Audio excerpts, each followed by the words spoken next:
big Sir Doug Nicholls round against Kuwarna. I hope I pronounced that right. Awaits us tomorrow. Let's look at the team sheets.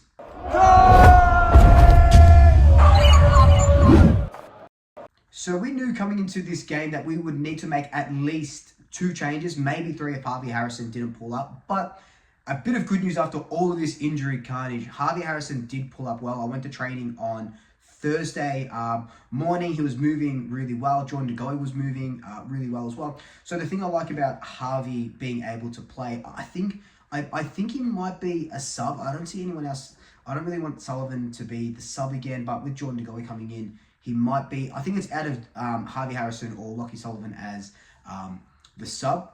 But the thing I like about Harrison is that what he's been able to produce, especially with no Lachie Schultz, no Jamie Elliott these last couple of weeks and stuff, what he's been able to produce as that sort of forward, maybe a little bit of a high half forward role has been second to none from our kids, really.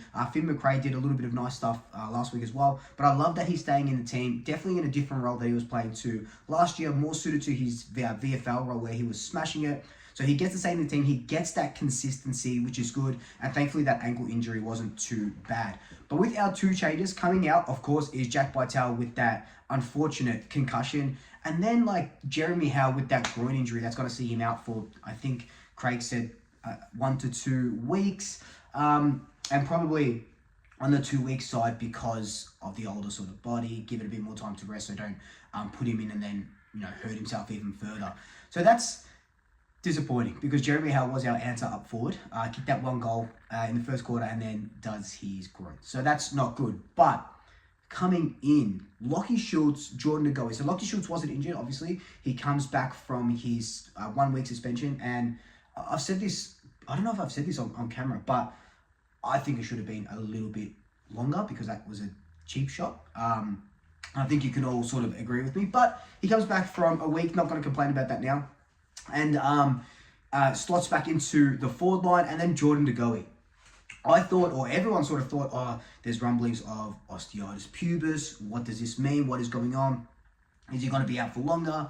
He comes back in, and he's ready to go. Like I said, on Thursday morning training, he was moving so well. He was picking up a lot of speed, doing a lot of turns and stuff. So I'm very excited to see how he goes about it. You got to remember that these last 2 games, so we didn't have him for the Carlton game, and we didn't have him for the West Coast Eagles game.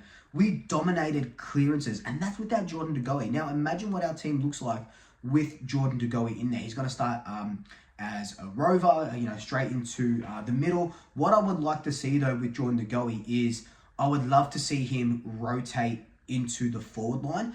Maybe give Finn McRae a go in the middle and have Jordan Goey rest in that forward line. Because, look, the forward line, Lipinski, this is just how it is on the team sheet. They can change it game day. Lipinski, Nick Dacos, Reef, McRae, Bobby Hill, Lachie Schultz. No one tall except for Reef McInnes in there. And I know Jordan Goey isn't tall. I know Darcy Cameron and Mason Cox will flow through there as well. But I would love to see Jordan Goey just put 3 or 4 goals on the board against Kuwarna on Saturday like he used to. I know he's a bit of a midfield beast. The thing that you got to think as well is, what does this mean for Nick Dacos? So without Jordan Goey, without Tom Mitchell, Nick Dacos has played 100% full-time midfield role. Does that mean we see Nick, look like he is their centre-half forward, or maybe a little bit more on the forward line, or do we see him onto the back line? I don't think Adelaide has a big sort of tagger. I don't think from memory. Is Murphy? I don't think Murphy is a tagger that they brought in. But he's going to get a lot of attention, like he is going to get a lot of attention in every single other game. So the thing about Jordan Goey coming in is that he can fit into that midfield role. The thing about Nick is he's a chameleon, so he can go anywhere, half back, half forward, full forward, and back into the middle. So maybe he's the one that swaps with Jordan Goey to get the sort of game rolling in the game on our terms. But I dare say that with Goey coming back, our clearance work, our inside work should go through the roof.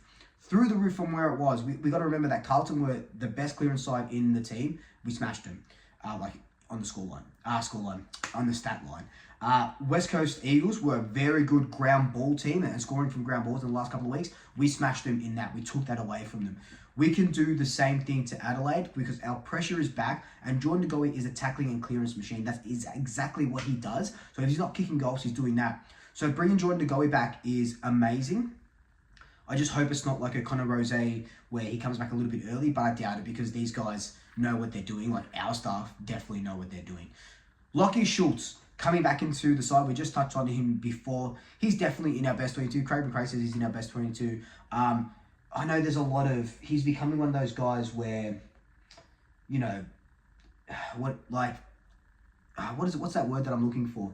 Everyone sort of picks on, right? You know, it was Callum Brown, it was Will Hoskin-Elliott, it was Jack Madgett, and now it's a little bit of Lachie Schultz. But Schultz does so much more that we don't see. His pressure, his applied pressure, perceived pressure is through the roof. It was kind of like what Bo McCreary does. I know Bo, you know, loves the tackle and stuff, and we see a lot of that. But Bo McCreary's second, third, and fourth efforts is exactly what Lachie Schultz is doing. And we knew coming in that Lachie Schultz wasn't going to kick 50 goals in a season, right? We knew he was playing a very different role to what he was playing at Fremantle, but something that complements us really well. If there's any game for Lachie Schultz to stand up and kick 2, 3, 4 goals, it's this one, right? No Jamie Elliott, no Brody Myercheck. Lachie Schultz needs to be that guy in the forward line. It's a young forward line with McRae and Reece McInnes in there. And Nick Dacos, I don't think he's going to be in there for a long time. Bobby Hill, Lachie Schultz, and Lipinski, if you can say he's a forward, are our 3 senior players in that forward line. Lachie Schultz has done this a lot. He's led Fremantle's goal kicking or thereabouts. So if there's... And he has to repay us for what he did 2 weeks ago in that Carlton game. We had that punch to the back of the head. So he has to repay us, and I think 3 goals is exactly what needs to happen with Lachie Schultz. But I do love bringing him back. On the other hand, Kuwarna, Josh Worrell is injured. Of course, we all saw that, and Dan Curtin, after being a sub for the last couple of weeks, is omitted from the team. Coming in is Lockie Murphy and Will Hamill. Obviously, our ins are a lot better than their ins, but in saying that, Adelaide, we said this in the preview, Adelaide do have a really good team. So it's going to be interesting to see, Billy Frampton go up against Fogarty or Taylor Walker, his old sort of teammates. IQ needs a big game. He'll probably be on Rankin. So it's going to be a very, very great game. I can't wait for it. But Lachie Schultz and Jordan Goey are 2 huge ins. I'm giving this an 8.5 out of 10 ins. But let me know your thoughts down below. Do you agree with the ins and outs? Would you have done a little bit more changes? Let me know your thoughts down below. And until then, like, comment, subscribe, tell your family, tell your friends, tell your pets. And until next time, double shakers. I'll see you later.